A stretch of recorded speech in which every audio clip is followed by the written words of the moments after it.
Hi, I'm Rabbi Lisa Delson. I'm Cantor Annie Rose. And this is our third week of our video blog for Counting the Omer. Last week we talked about the concepts of justice and discipline. And this week we are going to be talking about compassion and harmony.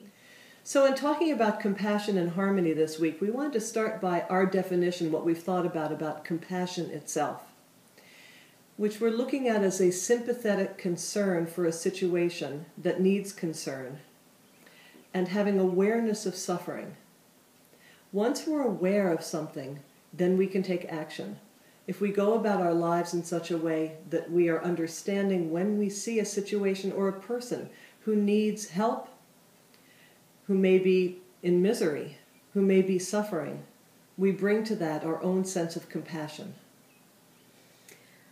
There's a difference between compassion and pity. You might think that it would be when you're concerned about someone, you take pity on them and you feel sorry for them.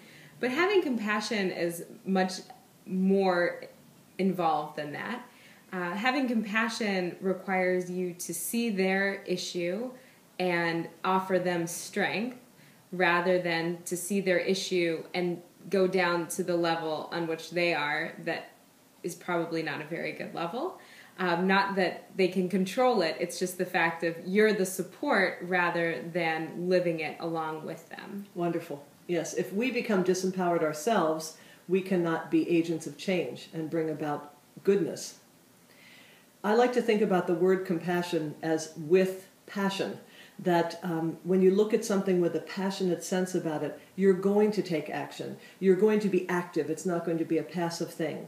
So as you go about your daily life, this can be in very small situations. You can see that there's something that needs your positive energy, your positive influence. Then it's very easy to just become part of that in a positive way and lift a situation without becoming part of the problem yourself.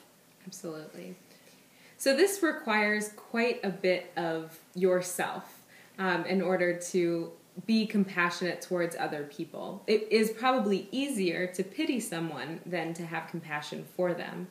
So there are ways that we hope that you might take into your lives as something that you can do as a way to support yourself, because this balance between compassion and harmony is between you and the situation, but it's also between you and feeling harmonious in the way that you're living your life outside of the situation you might be concerned with. So one of the ways, Annie's going to tell us one of the ways that you might be able to support yourself while you're living a compassionate life. For me, something that has always worked is realize I am not alone, and that struggles that I see and struggles I try to act upon to make things better are things that people have faced before. That there have been so many beautiful people and energies that have come before us that if we feel that flow with our own literal ancestors in our own lives and our ancestors as Jews, that we tap into their sense of energy and we are part of a bigger flow than just ourselves. So I wanted to share this prayer that again is in Mishkan Tefillah, our prayer book. This is by Rabbi Richard Levy. Here's what it says.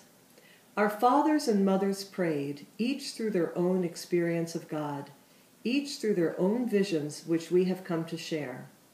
Abraham, with the fervor of justice, pleaded the cause of cities. Sarah, in the pain of waiting, dared to hope for new life. Isaac, meditating alone in the field, lifted his eyes to find love. Rebekah asked for the ability to discern God's call. Jacob climbed the rungs of his night into heaven, seeking destiny. Leah dreamed of love, and Rachel sought harmony. We, as they, seek God's presence. So feeling connected to them, and feeling connected to people I heard lore about in my own family, people who came across the ocean and did really wonderful things with their own lives and set up great lives for all of us.